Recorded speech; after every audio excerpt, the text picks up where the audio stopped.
Engineer Mohammad Ali Mirza साहब को क्यों अरेस्ट किया गया? नंबर 2, 3 MPO से क्या मुराद है? क्या 3 MPO में अरेस्ट किया गया शख्स, उसको कोई पनिशमेंट हो सकती है या नहीं? हम लीगल डोमेन में इंशाल्लाह इन सारे मामलात को देखेंगे कि इंजीनियर मोहम्मद अली मिर्जा साहब को क्यों अरेस्ट किया गया। इंजीनियर मोहम्मद अली मिर्जा साहब की जो डिटेंशन है वो प्रिवेंटिव डिटेंशन है, और प्रिवेंटिव डिटेंशन किन किन ग्राउंड्स पे हो सकती है? क्या NCCI ने उनको अरेस्ट किया है या नॉर्मल पुलिस ने? और अगर नॉर्मल पुलिस ने अरेस्ट किया है तो कितने दिन तक वो उनको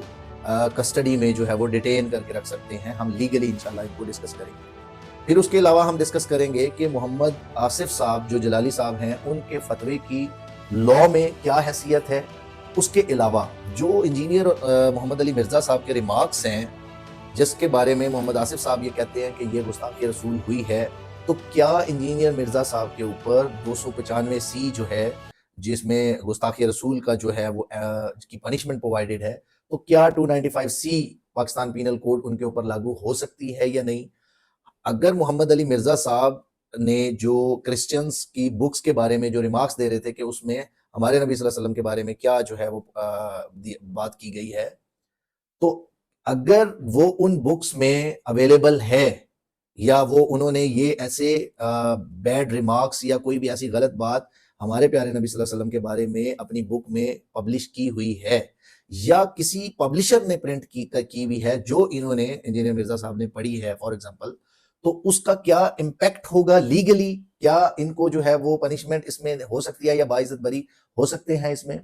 और दूसरी बात ये है कि अगर उनकी बुक्स में नहीं प्रोवाइडेड और इंजीनियर मिर्जा साहब ने खुद से ये बात की है, तो तब 295C पाकिस्तान पीनल कोड उनके ऊपर लागू कैसे होगा? हम इनको वन बाय वन इंशाल्लाह डिटेल में लीगल एनालिसिस जो है वो करेंगे और उसके अंदर हम डिस्कस करेंगे कि इनका क्या, इनके पास, इंजीनियर साहब के पास क्या अभी रेमेडी, लीगल रेमेडी अवेलेबल है और कैसे ये जो है वो इतने बड़े एलिगेशन को डिस्प्रूव करेंगे, या दूसरी जो एडवर्स पार्टीज हैं, जो कि डिफरेंट रिलीजियस पार्टी जो प्रोटेस्ट कर रहे हैं इसके बारे में, तो वो कैसे जो है वो इसको देख रहे हैं और वो किस तरफ जो है वो ले जाना चाह रहे हैं इस चीज को। तो हम इंशाल्लाह वन बाय वन डिस्कस करेंगे। फर्स्ट ऑफ ऑल, जो लोगों का ये कॉन्सेप्ट है, कुछ लोगों ने ये कहा कि जी NCCI जो अपना FIA की तरफ से एक जो स्पेशल एजेंसी बनी है, उसने जो है वो उनको अरेस्ट किया, तो ये फेक न्यूज है कि NCCI ने बिल्कुल उनको जो है वो अरेस्ट नहीं किया, क्योंकि MPO की पावर्स जो हैं वो basically maintenance of peace and public orders जो है वो ऑर्डिनेंस 1960 के अंडर पावर एक्सरसाइज की जाती है, और जो कि होम डिपार्टमेंट किसी भी प्रोविंस का और डिप्टी कमिश्नर जो है वो उसको एक्सरसाइज करता है। On the instructions of deputy commissioner ये पावर एक्सरसाइज की जाती है और उनको ये पावर्स दी गई है under section 3 of MPO maintenance of public order 1960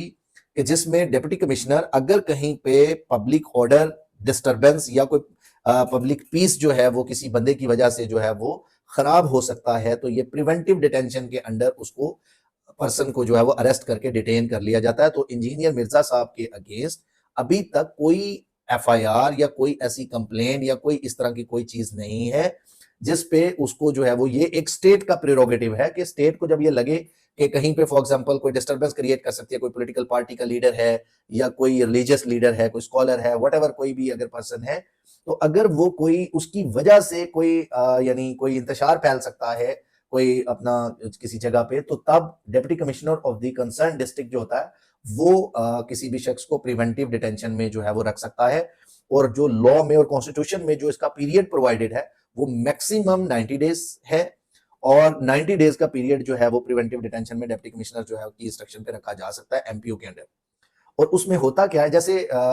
PTI के जो बहुत सारे वर्कर्स हैं उनको इंतजार के उसमें 3 MPO के अंदर बहुत सारे वर्कर्स, उनके MNAs MPAs वगैरह और जो उनके जो सपोर्टर्स थे उनको जो है वो अरेस्ट किया गया, तो ये प्रिवेंटिव डिटेंशन थी। तो प्रिवेंटिव डिटेंशन का मतलब हरगिज ये नहीं होता कि उसमें आपको कोई पनिशमेंट हुई है या आप कोई कन्विक्ट हुए हैं या कोई ऐसा मामला, उसमें कोई ट्रायल नहीं होता। सिंपल डिप्टी कमिश्नर ने ये देखना होता है कि क्या कोई भी शख्स जो है वो इंतशार का बायस बन सकता है या उसकी वजह से कोई इंतशार फैल सकता है या नहीं, तो वो फिर उनको प्रिवेंटिव डिटेंशन में जो है वो अरेस्ट करके रख सकते हैं। तो यही इंजीनियर मोहम्मद अली मिर्जा साहब के साथ हुआ है कि उन्हें कल रात जो है वो पुलिस ने अरेस्ट किया अंडर प्रिवेंटिव डिटेंशन के, जैसे क्योंकि ऊपर मोहम्मद आसिफ साहब का जो है वो फतवा भी आ गया कि जी ये गुस्ताखी रसूल है और इन्होंने जो है वो उसके अंदर क्लिप के अंदर वो साथ में वो क्लिप भी चला रहे हैं कि जिसके अंदर जो है वो उनसे ये रिमार्क्स दिए गए। अब ये रिमार्क्स किस कॉन्टेक्स्ट में हुए कि भाई वो कंपैरेटिव एनालिसिस कर रहे थे या क्या कर रहे थे, ये तो उनको बेहतर पता होगा। कि अगर फॉर एग्जांपल उनके यहाँ अगर कोई देखें, हर इंसान को फेयर ट्रायल का राइट है। अगर उनकी बुक्स में, जो क्रिश्चियंस की बुक्स हैं, जो कि इन्होंने कहा कि उनकी बुक्स में हमारे नबी सल्लल्लाहु अलैहि वसल्लम के बारे में ये कोई भी डेरोगेटरी रिमार्क्स प्रोवाइडेड हैं या लिखे गए हैं या मौजूद हैं, तो burden of proof engineer Mohammad Ali Mirza साहब के ऊपर आएगा कि वो प्रूव करेंगे कि क्या वहां पे वाकई ही कोई बुक या कोई ऐसी बुक्स हैं अवेलेबल जिनमें ये रिमार्क्स हैं। अदरवाइज उनके ऊपर 295C जो है वो लागू हो सकती है। और दूसरा ये कि उसके ऊपर एफआईआर हो सकती है, फिर फर्दर इन्वेस्टिगेशंस और वो सारा ट्रायल और पूरा प्रोसेस जो है वो चल सकता है। इससे पहले 2020 में भी इंजीनियर मोहम्मद अली मिर्जा साहब के ऊपर एक एफआईआर हुई थी, फिर बाद में उनकी बेल हुई और फिर आगे फर्दर जो है वो मामला चले। तो रिलीजियस स्कॉलर्स का आपस में जो है वो कुछ जो भी इख्तलाफ हो, देखिए मोहम्मद हजरत मोहम्मद सल्लल्लाहु अलैहि वसल्लम जो है वो उनके साथ मतलब हमारा जो मतलब प्यार मोहब्बत, उनके लिए जान निसार करना और उनके ऊपर जान कुर्बान हमारी। तो कोई भी मुसलमान जो है वो इस चीज को लेके बहुत स्ट्रिक्ट व्यू रखता है कि हमारे जो अल्लाह के नबी हैं सल्लल्लाहु अलैहि वसल्लम कि उनके अगेंस्ट कोई भी मतलब डेरोगेटरी रिमार्क्स या कोई भी मतलब ऐसी चीज मंसूब ना की जाए कि जिससे उनकी रेस्पेक्ट में नाउजुबिल्लाह कोई भी किसी भी किस्म की जो है वो उनके अगेंस्ट जो है वो कोई नेगेटिव बात या कोई ऐसी चीज जो है वो मंसूब नहीं की जानी चाहिए। तो मैं with due respect, with full honour, जितने हमारे रिलीजियस स्कॉलर्स हैं चाहे वो किसी भी स्कूल ऑफ थॉट से हैं, तो मेरा पॉइंट ऑफ व्यू ये है कि लीगली हर चीज को ट्राई होना। अगर इंजीनियर साहब ने डेरोगेटरी रिमार्क्स इंटेंशनली दिए हैं और उसमें उन्होंने जो है वो अल्लाह के नबी की गुस्ताखी की, जैसा कि आसिफ साहब जो हैं वो जलाली साहब, उनका उन्होंने फतवा इशू किया इसके ऊपर। फिर अब हम आ जाते हैं जो इशुएंस ऑफ फतवा है इसकी लीगली क्या हैसियत है। देखिए ये हैसियत तो आप देखें कि जो भी फतवा हुआ वो किसी भी रिलीजियस स्कॉलर का पर्सनल पॉइंट ऑफ व्यू है किसी चीज को लेके, क्योंकि बहुत सारे स्कूल ऑफ थॉट्स हैं। तो हम इस तरह फतवों के ऊपर पाकिस्तानी लॉ में कहीं पे जो है वो प्रोविजन प्रोवाइडेड नहीं है किसी लॉ में कि कोई शख्स फतवा दे और उसको सजाए मौत हो जाए या कोई भी ऐसा मामला, तो उसके लिए एक फेयर ट्रायल और उसके लिए पूरा एक प्रोसेस सीआरपीसी में प्रोवाइडेड है कि क्रिमिनल ट्रायल कैसे चलेगा और कैसे आप लोग जो है वो किसी भी शख्स को सजाए मौत या कोई भी पनिशमेंट किसी भी ऑफेंस की जो है वो दिलवा सकते हैं। उसका एक पूरा process has been laid down.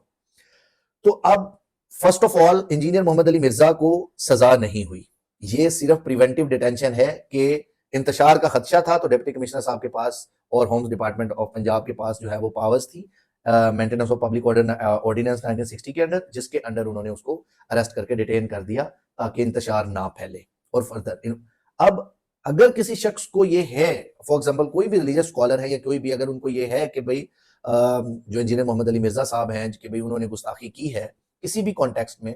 तो वो कंप्लेन फाइल करेंगे। उनका प्रोसेस ये कि वो कंप्लेन फाइल करेंगे बिफोर दी पुलिस स्टेशन और फिर वो आगे परसू होके उसके ऊपर 295C की कार्रवाई चलेगी। अगर एविडेंस और वो सारा कुछ अवेलेबल हुआ तो वो आगे जो है वो फर्दर उसमें प्रोसीड लॉ अकॉर्डिंगली जो है वो अपना रास्ता जो है वो लेगा और फिर उसके अकॉर्डिंगली उनको पनिशमेंट या जो भी मामला वो होंगे। अब कुछ लोग इसको पॉलिटिकल विक्टिमाइजेशन कह रहे हैं कि क्योंकि जी ये क्रिटिसाइज करते हैं डिफरेंट स्कॉलर्स को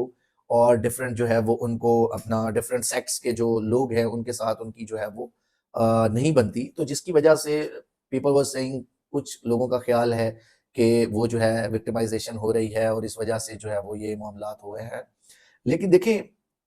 रिमार्क्स तो हुए हैं, वीडियो ऑन रिकॉर्ड है। अब क्वेश्चन ये आता है कि क्या क्रिश्चियंस की बुक्स में या किसी ऐसी बुक में वो डेरोगेटरी रिमार्क्स हैं या नहीं। तो हमें रूट काज पे जाना चाहिए कि बीइंग ए मुस्लिम हमारी ऑब्लिगेशन है कि हम इस रूट काज पे जाएं कि क्या डेरोगेटरी रिमार्क्स वाकई में किसी क्रिश्चियंस की बुक जो पब्लिश हो रही है पाकिस्तान में या दुनिया में कहीं पे भी, क्या उनमें ये रिमार्क्स हैं। अगर ये रिमार्क्स हैं तो वो पब्लिशर्स जो इसमें इन्वॉल्व हैं या जो जो लोग जो ऑथर हैं उस बुक के या जो भी उसको फर्दर जो है वो इंटरप्रेट करके उनके तर्जमे वगैरह ट्रांसलेशंस जो है वो करते हैं, उन लोगों के ऊपर 295C की जो है वो कार्रवाई जरूरी है। क्योंकि अगर इसको यहाँ फुल स्टॉप नहीं लगाया जाएगा तो फिर नेक्स्ट फर्दर जो है वो लोगों को मौका मिलता रहता है, तो उससे जो है वो अवॉइड करना चाहिए। तो हमारा जो बेसिक कॉन्टेक्स्ट है वो बेसिकली हम लीगल कॉन्टेक्स्ट में बात करेंगे कि लीगली हमारा लॉ इसको क्या कहता है और किस तरह हम इसको प्रोसीड कर सकते हैं। पहला, प्रिवेंटिव डिटेंशन के बारे में हमने पूरा सीख लिया। सेक्शन 3 जो एमपीओ है, maintenance of public order ordinance, वो कोई पनिशमेंट नहीं है। थर्ड वन ये कि डिप्टी कमिश्नर के पास 90 डेज की पावर्स है कि वो 90 डेज तक डिटेन करके रख सकता है, और फर्दर अगर उसे डिटेंशन चाहिए तो फिर वो जो बोर्ड है, एडवाइजरी बोर्ड है जजेस का, उस बोर्ड से फर्दर जो है वो रिव्यू करवाएगा, और वो रिव्यू अगर वो अलाउ करेंगे तो फर्दर डिटेंशन होगी, अदरवाइज उसको रिलीज कर दिया जाएगा। इसमें एक और ऑप्शन भी होता है कि डिप्टी कमिश्नर जो है वो श्योरिटी लेके मैजिस्ट्रेट के पास जो है वो श्योरिटी बॉन्ड लेके जो है वो रिलीज कर सकता है कि आप फॉर एग्जांपल कोई भी ऐसा रिमार्क्स दोबारा नहीं कभी करेंगे, या कोई ऐसी फॉर एग्जांपल कोई इलीगल एक्टिविटी या इंतशार फैलाने वाली बातें, या लोगों को इंटाइस करना, या कोई भी किसी भी तरीके से इंड्यूस करना कि वो इंतशार फैले, तो इन चीजों से आप अवॉइड करेंगे, और उसके लिए एक प्रोबेशन पीरियड होता है, तो उसके अंदर उन्होंने कॉन्डक्ट जो है वो अपना गुड रखना होता है। तो मैक्सिमम जो इसमें डिटेंशन है वो 12 मंथ्स की होती है। 12 मंथ्स डिटेंशन हो सकती है एमपीओ के अंडर, उससे ज्यादा नहीं हो सकती। फिर उसके अलावा अब ये जब मामला हो गया, तो क्या इसके ऊपर फर्दर स्टेट खुद जो है वो कोई एफआईआर करा सकती है? उसके लिए कंप्लेनेंट होना जरूरी है। तो या स्टेट खुद करवा सकती है, या इवन कोई भी कंप्लेनेंट, प्राइवेट इंडिपेंडेंट कंप्लेनेंट भी इसको कोई भी एफआईआर लॉन्च करवा सकता है उनके खिलाफ। अब अगर एमपीओ में इंजीनियर मोहम्मद अली मिर्जा साहब को अगर ये लगे कि उनकी डिटेंशन पॉलिटिकल विक्टिमाइजेशन है, और उनको कोई मेलाफिडे ऑफ पुलिस है, या मेलाफिडे ऑफ एनी पार्टी है, या कोई भी ऐसा मामला है कि जहां पे उनको लगता है कि मैंने कोई ऐसा रिमार्क्स नहीं दिया, या कोई ऐसा फॉर एग्जांपल, या मैंने जो बात की है ये ऑलरेडी लिखी हुई है, कोई बुक उनके पास एज एविडेंस अवेलेबल है, वो सारा कुछ अगर उनके पास प्रूफ्स हैं उनके इनोसेंस के, तो फिर उनके पास रास्ता है कि वो before the honourable high court under section 199 of the constitution of Islamic Republic of Pakistan, वो हाई कोर्ट में हैबियस कॉर्पस की जो है वो हैबियस पिटीशन फाइल करेंगे, रिट पिटीशन। और रिट पिटीशन में ऑनरेबल हाई कोर्ट जो है वो डिटरमिन करेगी कि क्या इनको जो इनकी डिटेंशन जो है वो लीगल है या नहीं। अगर नहीं, तो अगर कोर्ट में ये प्रूफ हो जाए कि उसके ऊपर जो उन्होंने एलिगेशंस लगाए हैं वो वेग हैं बहुत, और उस पर कोई फॉर एग्जांपल कोई ऐसी सच पब्लिक ऑर्डर के लिए कोई उनका जो है वो थ्रेट नहीं है, या उसके ऊपर कोई भी जो पावर्स हैं वो डीसी साहब की तरफ से कोई एक्सेसिव पावर्स एक्सरसाइज की गई हैं, तो राइट ऑफ फेयर ट्रायल और फंडामेंटल राइट्स के अंडर जो है वो उसको हाई कोर्ट जो है वो रिलीज कर सकती है। इसके अलावा आपका कोई भी क्वेश्चन हो तो इंशाल्लाह आप जो है वो कमेंट्स में पूछ सकते हैं। Thank you so much. Allah Hafiz.